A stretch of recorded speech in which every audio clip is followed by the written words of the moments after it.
a comprovação da experiência desse ser quando eu levei, né? Porque no dia seguinte, quando eu fui dar o curso de apicultura, eu andando, indo para a região do Candói, lá, a região do Romeu, lá, no Água Seca, né? Aqueles cantos lá, de repente eu vi um troço que brilhou do lado da BR e eu parei o carro. Quando eu desci do carro e vim na seca, era um farpado, daqui mais ou menos no chalezinho lá, de distância, uma nave enorme parada. Só que ela tinha um rabinho assim, ó. Eu peguei isso aqui para ilustrar o que seria o que eu vi. Porque era uma nave metálica próxima, naquele formato, só que ela tinha um rabinho de avião. Ela tinha um rabinho assim, atrás. Não era um rabinho, será um lado dela assim. Não sei lá o que era aquilo. Eu sei que ele troço tá... E ó, olha que raiva. Na hora, na minha cabeça veio assim, eu vou pular seco, eu vou correr, né? Só que na hora que eu fui fazer isso, pelo amor de Deus, vejo que esses caras mexem no que eles querem, e eles dominam o negócio. Veio claramente para mim, mas eu tinha plena convicção, veja a retardadice. Eu olhei para aquilo, nossa, mas veja, é o avião do governador, né? Olha bem, era o avião que o governador na época, o pai do corrupto ali, que era um governador bom, né? Beto Richa, o pai dele, o Sr. José Richa, estava em Guarapuava, e o avião dele era aqueles aviões que paravam no ar. Bem, que paranoia, que raiva. Os caras não querem que eu chegue mesmo, também, não volta, né? Tem que ser por isso. Se esse subir, não volta mais, então não deixa subir. E eu tinha plena convicção que aquilo ali era um avião parado no ar, que trouxe o governador e estava ali naquele momento, sei lá o que estava fazendo, mas eu tinha certeza que era aqui, mas certeza. Certeza. Aí eu fiquei, legal esses aviões, como funciona, e voltei pro carro. Eu peguei, era um carro do governo e tal, cheio de desemprego. Quando cheguei no grupo de agricultores, que eu olhei para os agricultores para começar o treinamento, que caiu a ficha. Nossa! Sabe, daí tanto que eu não consegui começar o curso naquela hora, eu tinha que dar uma parada e depois começar o curso. Então caiu a ficha. Então existe um controle do que você pode, do que você não pode, do que é interessante e do que não é. Veja como os caras são rigorosos. Não é uma coisa tola, assim, oba-oba. Isso é só para ilustrar. E aí, em 88, nós começamos a ter as experiências lá na Argentina também, o grupo lá forte, lá no Rio Douro, no sul de Córdoba, que era a região que era um polo para nós. E tinha uma cúpula lá que os guias criaram, e tinha experiências muito fortes lá. E aí, lá em 88, eles falaram para nós, agora espalhem-se pelo continente e busquem difundir a criação de núcleos rurais autossuficientes visando contato. Era para criar esses núcleos autossuficientes para as pessoas que estiverem vivendo ali se aprimorarem mais profundamente, não ficarem tão escravos do sistema, a ponto de nós conseguirmos nos aproximar fisicamente com vocês. E aí a gente se espalhou. Então, hoje estou aí, correndo, trabalhando. Então, aí, independente disso, está aí a mala direta e tal, o grande plano, como o tempo está passando, acho que já passou muito tempo, né, esse enrolando. Não. A mensagem básica é aquela ali. Esse é o resumo. O velho mundo vai morrendo e o novo vai surgindo, juntamente com um novo ser humano, consciente de sua vida cósmica. Essa é a mensagem tônica naquela época. O ser humano teria que virar um semeador e protetor, e não um predador, destruidor.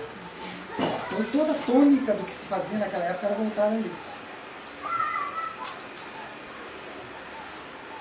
Aí começamos a tentar unir grupos, pegar lá o Mário Sanches, pegar o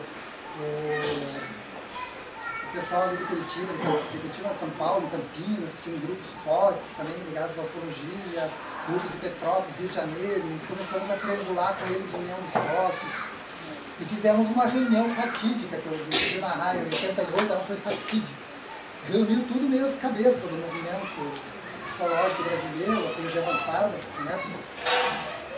E nós apresentamos, né, veio da Argentina direto até apresentamos o nosso projeto. Por incrível que pareça, gente, todo mundo pôs um ponto, mas um ponto negativo. Não, eu já tenho o meu projeto, eu quero que seja assim. Aí que nós começamos a descobrir esse lado que nós não conhecia, muito ingênuo.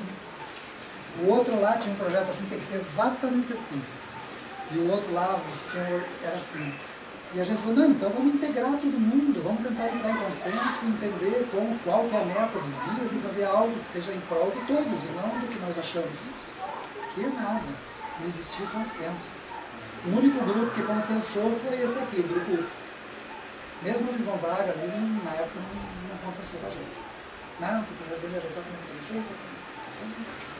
Luiz Filho? Oi? O filho? Não, o Luiz Gonzaga acontece de Paula. Ah. Ele é um arquiteto. Ah. Não é o... E aí metemos as caras, né? Vamos criar o projeto então. Junto com o Grupo UFO nós montamos aquilo ali. Que era a Associação Afro-Ômega. Que era para ser uma base somente de treinamento. Seria um local para treinar, para que o pessoal dali saísse habilitado para montar coisas. Daquele gênero.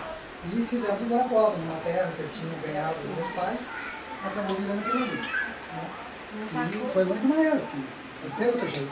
Aí começou a juntar o pessoal, veio gente de vários lugares, e por incrível que pareça, dentro do grupo, que ali juntou muitas famílias, não tinha ninguém do Guarapuava, só nós.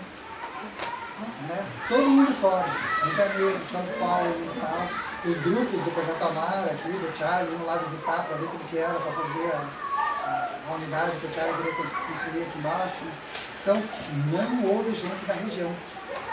E esse pessoal de fora construiu uma unidade grande, gente. E era basicamente isso aqui. Era voltada à experiência com os guias. E nós tivemos muitas experiências com os guias lá. Além de experiências de crescimento. Se não houvesse esse crescimento íntimo, realmente a pessoa não tem que ter essa experiência com nós. Então, aqui uma parte do grupo e tal. Nessa época, os confederados que mantinham contato conosco eram esses aqui, e que mentoravam o trabalho. Aqui uma fotozinha do Google, como que está hoje lá. Ó. Então ainda está lá, a unidade construída e tal, aqui para baixo tem mais coisas. Dá para ver que tem bastante água, bastante vegetação, né? É um local muito farto, aquela região nasce em água. E aí já vem todas as histórias. Ali o senhor Carlos Paz, para quem não conhece, que é o pai do Cisco, o pai do Verônica, né? A mãe deles, a Mote, uma pessoa extremamente amável, fantástica, amou tudo com a mulher. É a que mais compreendia o Charlie, né? Difundimos esses manualzinhos de rama. Já sabia que tinha historinha em quadrinhos? O pessoal do Peru fazia as historinhas em quadrinhos, a gente replicava e compartilhava histórias em quadrinhos. Alcista, Chambra, o saco lá. Era muito legal, eram ferramentas na época para se fazer esse tipo de coisa. Então às vezes eu fico vendo esses vídeos, eu tenho alguns e me dá saudades, era muito legal. Ô Manuel, aquela de verdinha ali é a Xene? Qual verdinha aqui? Não, ali ela estava passando só. Ali era só para mostrar que ele viu uma mulher muito esbelta ali naquele local. Ele está com o guia aqui, ó. Ele tá muito nervoso ali com o salto do lado, olha o narizinho torto do cisco ali. E ele, né, o salto do lado, e daí ele deu uma reparada que tinha umas mulheres muito lindas. Né? A rapaziada boa desenhou, né? E esse aqui era uma apostila que a gente, nossa, saiu milhares de apostilas dessas que nós chamamos de grande plano, que nós contávamos toda a história. Os guias de práticas e tal, um negócio muito primitivo. Até que daí a gente estreitou um pouco de ligações com o Charlie, então a nossa ligação maior era com o pessoal do Peru mesmo. Peru, Argentina, Chile, Equador. E aqui com o Brasil tinha uma experiência diferenciada, né, que era conduzida pelo Charlie na época. Que aí que ele começou a estreitar ligações com ele, conhecer o que ele estava querendo fazer no Brasil, que era diferente do pessoal dos outros países, né? Mas era a mesma origem, a mesma história, no final das contas. Aí em 1990, lá já dentro daquela área rural, nós tivemos uma mega confirmação que nós estávamos realmente aprendendo a lição. Então eles já tinham prometido uma confirmação de grande escala, mas que envolver realmente os grupos que estavam comprometidos de fato com a confederação. Sabe o pessoal que veste a camisa, ele pode vir dentro com um chicote que você está ali se defendendo, mas não é da confederação? Então tinham já pessoas assim. E nesse dia, 17 de novembro de 1990, eu não vou falar em detalhes do que vai 3 horas falando, mas apareceu em cima dessa unidade rural nossa lá, ao entardecer, e o primeiro que viu foi o nosso caseiro, que nós estávamos nos preparando para fazer reunião. Aí essa era a reunião lá fora. O caseiro começou a gritar, o Zé. Vem aqui fora e tal. Na hora, na minha cabeça, veio assim, meu Deus, uma cobra pegou alguém. Sabe? Tinha gente tudo que é canto. Rio de Janeiro, São Paulo e tal, tudo, um monte de gente. Falei, uma cobra pegou. Ela era assim, Jandaraca, né? Aí uma cobra pegou alguém, tô perdido. Eu já botei uma roupa assim pra eu pegar essa pessoa e ir correndo pro hospital. Olha que veio na cabeça. Aquela coisa de estômago, que você fica meio organizando as coisas, fica com medo, né? Não aconteceu alguma coisa. E que nada, ele estava olhando pro céu com aquele troço lá em cima. Eu sei que eu consegui chamar alguns que estavam ali, daí falei para outros chamarem nos outros lugares, o pessoal estava nos alojamentos, tinha muitos alojamentos ali, e desceu todo mundo que estava ali presente, correram perto de um tanque de água muito grande, que nem aqui, assim, um tanque descendo na ladeira, em cima da gente, sem brincadeira, sem brincadeira. Isso foi corroborado depois por pessoas, habitantes da região, saiu publicado na revista Rio, saiu em congresso de ecologia. Tinha uma nave parada em cima da nossa cabeça, e brincando, ela tinha 200 metros de diâmetro. Ela tapou o céu completamente. E era escuro no meio, e as luzes que percorriam ela eram compridas, que nem neon. Assim, essas luzes que agora a gente quebra, sabe aquelas luzinhas que a gente quebra agora e fica iluminadinha, parece biológica, assim? Eram luzes em pares, assim, que percorriam todo o perímetro dela, e no meio uma que percorria o perímetro menor. E de vez em quando tinha uma luz que se separava dessa do meio, entrava, fazia um S aqui, se juntava com ela aqui do outro lado e continuava. Que olha a sensação. Você está embaixo daquele negócio, sabe? E agora? Um monte de gente ali, e agora? O que você vai fazer? Nisso já tinha gente chorando. Nisso já tinha gente gritando. Nisso já tinha gente fugindo. Chegou uma hora que eu vejo esse troço por 20 minutos. Você já imaginou a minha sensação? Que máquina! Máquina fotográfica, tinha fotógrafo. Não, joga corda logo. Ah, tá, eu já estava nessa. Mas olha o detalhe, tinha fotógrafo, tinha gente ali que vivia esses troços, né, Ariel, profissional e tal. Ninguém pensou em máquina, em chamar, nada, bateu um desespero, porque veio fora da hora. Era para ter um troço todo cheio, eles são muito cheios de esqueminha, né? Era para ser o esqueminha, para coisa acontecer no esqueminha. E não aconteceu no esqueminha, aconteceu antes. Acho que para pegar todo mundo de calça curta, sair do banheiro e tal, né? Teve gente que eu fui pegar na casa e gente que estudava ufologia, trabalhava ufologia, difundia ufologia, já faziam anos, gente lá com 60 e poucos anos, mais de 30 anos dedicado a isso, a ufologia avançada, que não saíram dentro da casa. Não, eu não quero ter certeza, eu não quero ter comprovação. Pessoas que ansiavam pela comprovação anos, naquele momento ficaram com medo. Tá? Chimarrão, chaleira, não vou lá. Mas vai, você sonha com isso, homem de Deus. Não podem vocês que eu não vou. Coisas assim. E daí na minha ficha caiu, parece que bateu um grande silêncio. Porque eu comecei a interpretar e ver a realidade diferente. Sabe? Eu comecei a ver algumas pessoas preparadas, equilibradas, mas um monte de gente assim completamente desvirtuada. Aquele suposto equilíbrio que eu achei que teria diante do fenômeno não existiu. A grande maioria aconteceu para alguns. Pessoas que eu julgava extremamente preparadas, pessoas que estavam há anos ali na labuta, grito e choro. De repente eu comecei a me sentir até envergonhado. Eu senti, puta, fiz merda. Sabe, a minha parte eu não fiz direito. Sabe, deu uma sensação até de decepção, começou a ficar meio ruim o negócio. Pois bem, daí a Zezé, tua madrinha, aí levanta a Zezé correndo da casa, que ela estava dormindo. E ela viu seres de roupa prateada no quarto dela, e ela acordou com aquilo. Nossos seres estão aqui, saiu correndo. E ela também viu a nave, porque ela conseguiu ver porque ela viu seres no outro plano, sonhando, e eles estavam. Sei que essa nave ficou 20 minutos ali, ela iria, porque o projeto era esse. Eles iam realmente ver, comprovar que nós tínhamos feito todo o dever de casa, direitinho, tá? E que ia ter um contato físico. Eles iam descer para a nave, ia aparecer gente ali, ia ser um nível a mais na missão que seria atingido com um grupo grande, não com um pequeno grupo de pessoas, mas com um grupo grande de pessoas. Quando ela apareceu, ela se materializou ali? Ou como foi essa? Segundo o Zé, que foi o primeiro que viu, ela veio vindo da região oeste. A região oeste dali é em direção a Machu Picchu, Tiahuanaco, aqueles campos. Ela veio nessa região, ele viu aquelas luzes vindo, e falou, nossa, que legal esse avião, né? Alguma coisa assim que ele pensou, ele falou depois. E de repente ele viu que não era avião, porque o negócio era circular. Aí que ele me chamou. Nossa, o Zé era um braço direito, o tipo de pessoa que se não acha. Sem ele, aquele sítio não existia, era um funcionário. Pois bem, traduzindo em miúdo, eles não acharam, só ficou a nave ali. Eu vi que nós tínhamos feito mal feito. E 20 minutos depois ela foi se deslocando em direção ao sul. Nisso estava chegando um outro grupo de São Paulo, sabe, um carro cheio de gente. Quando eles estavam entrando no sítio, eles viram ela se deslocando, eles não saíram correndo do carro e tal, nunca tinham visto nada. E ela foi indo e subiu no horizonte no sul. Deu para ver todo o processo. E que altura mais ou menos foi? Imagine uma árvore daquela lá, assim, um pouco mais alta que aquilo. Que ela ficou...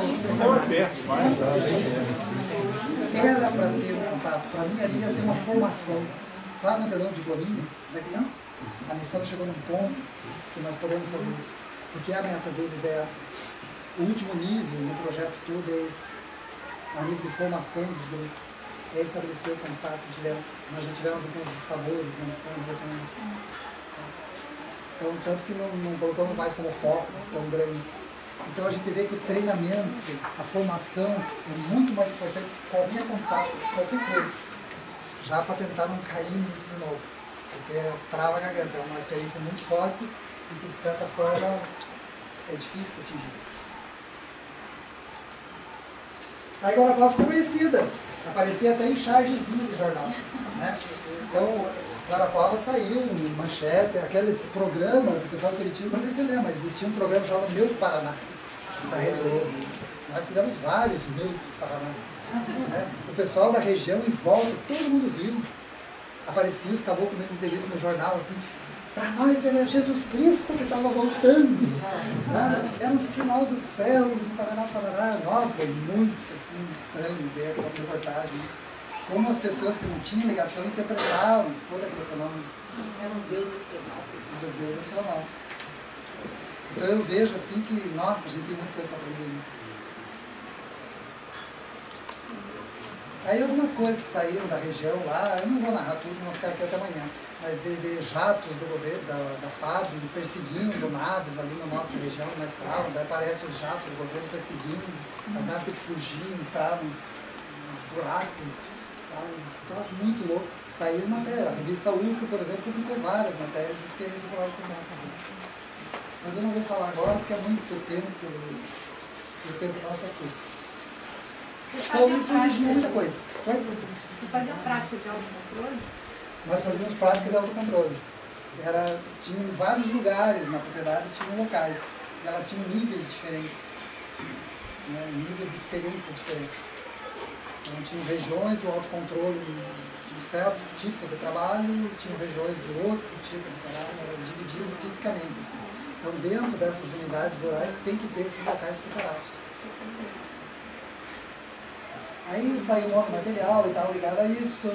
Gente, já passou quanto tempo? Quase são. Gostou daqui que ninguém usa gravadete, né? Mas só mais um minutinho. Tá legal, Tá ótimo. Uma coisa que a gente aprendeu muito forte, muito assim, virou cerne, é essa dos limites dimensionais. Nós conseguimos vivenciar e entender essa coisa. Então aqui estamos nós, ligados a uma corrente de mortes e nascimentos. Somos nós, a humanidade, como um geozão. Então o nosso limite de conhecimento é isso aqui. Então essa ligação entre as pessoas que perdem o corpo e aquelas que mantêm o corpo físico, ela tem o que aqui? Ó? Uma plaquinha de impedimento. Né? Existe alguém que controla, opa, não pode ser assim, não tem comunicação, deixa o troço ficar assim e tal, mas tem toda uma história do corpo. Né? Mas o que eu chamo de realidade hiperfísica que é além do físico, mas ela não é diferente, é que esses seres que se comunicam com a gente, confederação, eles têm total domínio desses limites. Eles podem agir em qualquer lugar com autoridade, com conhecimento, dentro das leis universais, como eles bem entendem. Por que eu enfatizo isso? E isso é uma coisa também perigosa, mas é bom ficar clara que ela é possível.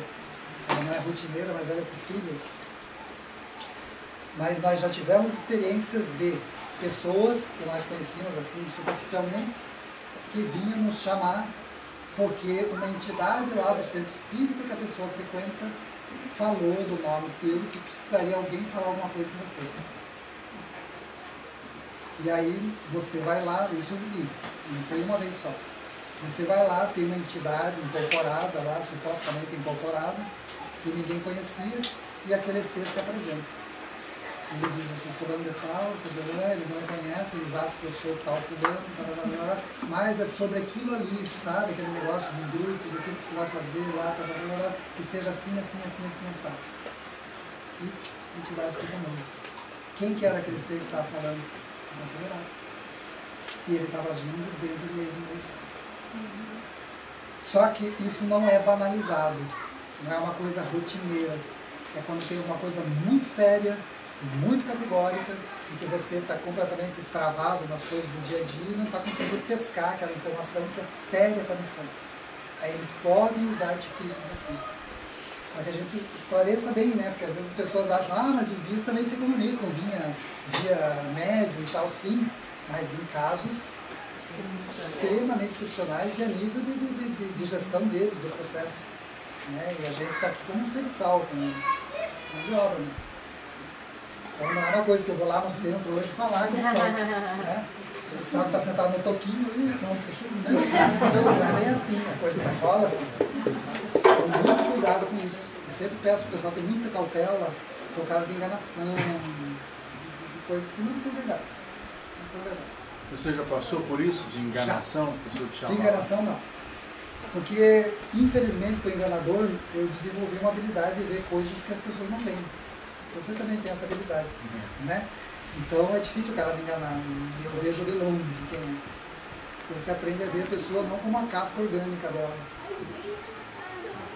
Mano, Oi. você tem essa história, essa experiência, esse livro? Tem. Tem? Então, deixa aí Claro, pra é gente artesanal, livro de crianças também. Então hoje eu leio, nossa, não podia escrever. Mas tem 3 materiais que a gente fez assim. É que na época eu me comunicava muito com a apostila.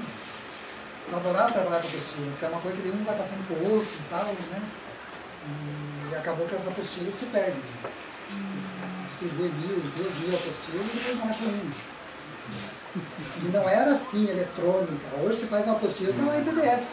Está no teu HDzinho, está na nuvem, nunca mais vai perder.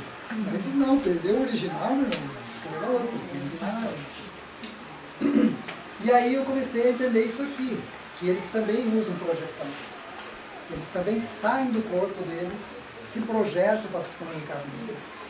E aí que você vê, nossa, mas o guia ele estava numa forma, eu vi ele fora do corpo, no astral e tal, sim, ele estava projetado. Ele deixou o corpo físico dele lá na nave, ou na base que ele estava, e veio se comunicar com você. E tem também, além disso, eu não queria ser prolongado, além disso, existem as chamadas realidades paralelas. Que aí entra nessa história que existe o artificial. Você quer falar uma coisa? Ah, desculpa, que eu não vi a câmera.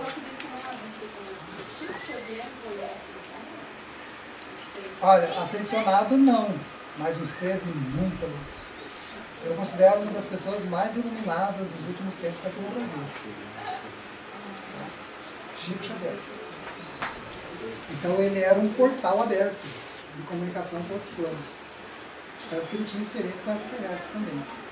Tanto que tem um filme, o Data Limite, que é muito interessante. Que mostra assim, com essa suavidade dele, bem suave, né? Mostrando desses irmãos, e tá no YouTube, trazer um tá novo no nível de tratamento de saúde, de relações humanas e tal. Cara, muito iluminado. As realidades físicas paralelas, elas transcendem aquele esquema que a gente imagina de Chandra. Então, quando você tem uma experiência do Chandra, você tem aquela... você sabe que aquilo é um mecanismo, é uma coisa criada. Então, a nave, ela não é uma moto, ela não é um carro, né? Ela é um laboratório que aparece ali. Então, os caras materializam um laboratório para trabalhar ali embaixo alguma coisa. Então, eles estão lá, subindo ensaio, misturando açúcar, vamos jogar no Murilo, eles estão ali, né? Estão ali. Só que,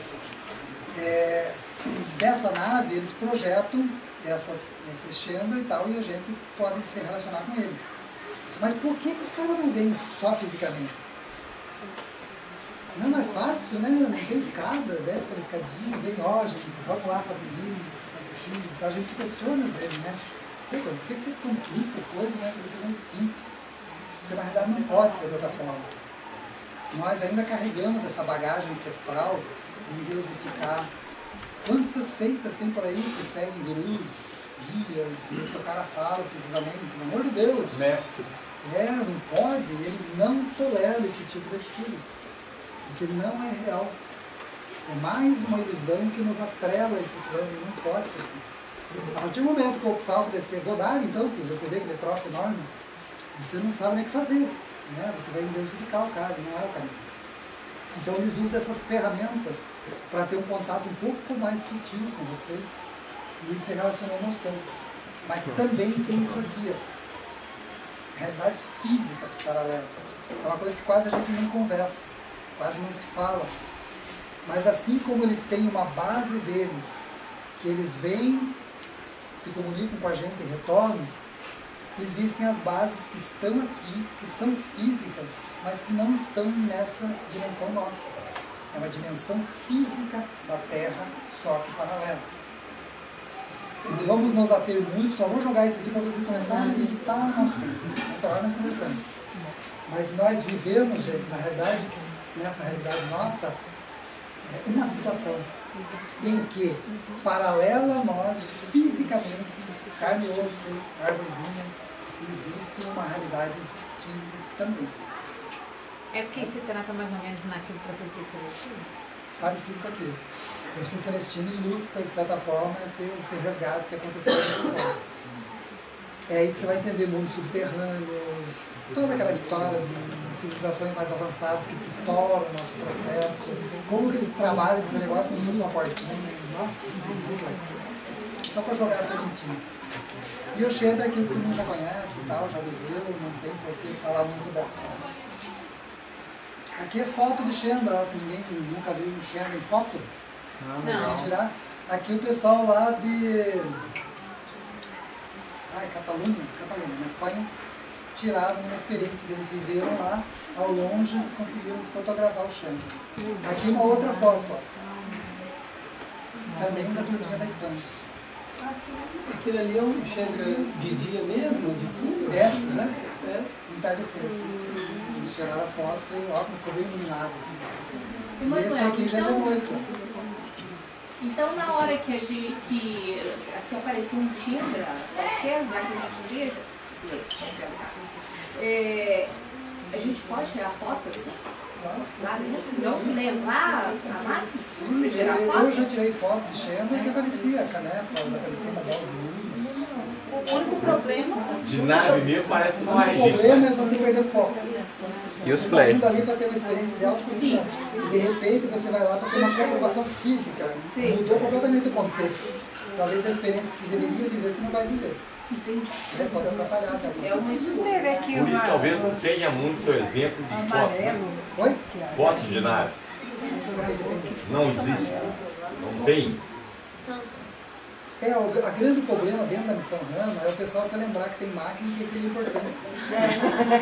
Sabe? Mas eles Hoje, também, quando eles não querem, não aparece. Você pode tirar foto, não aparece. eles normalmente eles não querem. E nós também somos assim. E quando aparece, você viu a primeira vez, aquele arquivo desaparece. O som, o HD perde, trava. Cris, você não fez uma foto de um amarelo?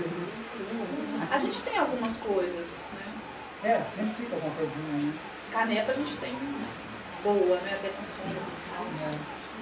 Oi, mano, só uma pergunta. Eu estava até conversando ontem com o Gabriel, assim, na dúvida que surgiu, essa questão da terceira dimensão, do plano hiperfísico, do plano astral e tal. O plano astral, até onde eu entendi em outras literaturas que eu estudei, o pessoal fala muito que o indivíduo se projeta quando ele baixa a frequência cerebral dele, né? E que aí isso propicia ele conseguir essa saída fora do corpo. Aí a impressão que me dá é que, na verdade, o plano físico que a gente está, ele é um plano, parece estranho, mas parece que ele é um plano ainda mais sutil do que o plano astral.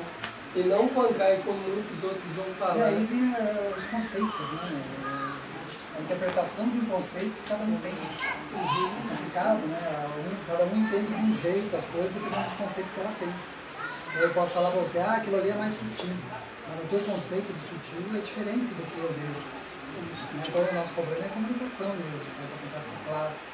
E esse negócio de ondas cerebrais, o Jacques deve entender muito mais do que eu. Né? Sobre você chegar num certo nível de onda, né? de percepção que você percebe esses níveis com mais clareza. Né? Acho que nem precisamos entrar nesse negócio aqui, né? Fica para outro momento, depois da consideração, é muita coisa. Aqui os trabalhos nossos aqui é do Alto, Sul de Minas. Oi, mano, mas é bacana porque escutar você falando de coisas que sempre os mesmos falam. É do Alto ali? Aposto que está sendo, né? Bota a gente mais atento, eu acho.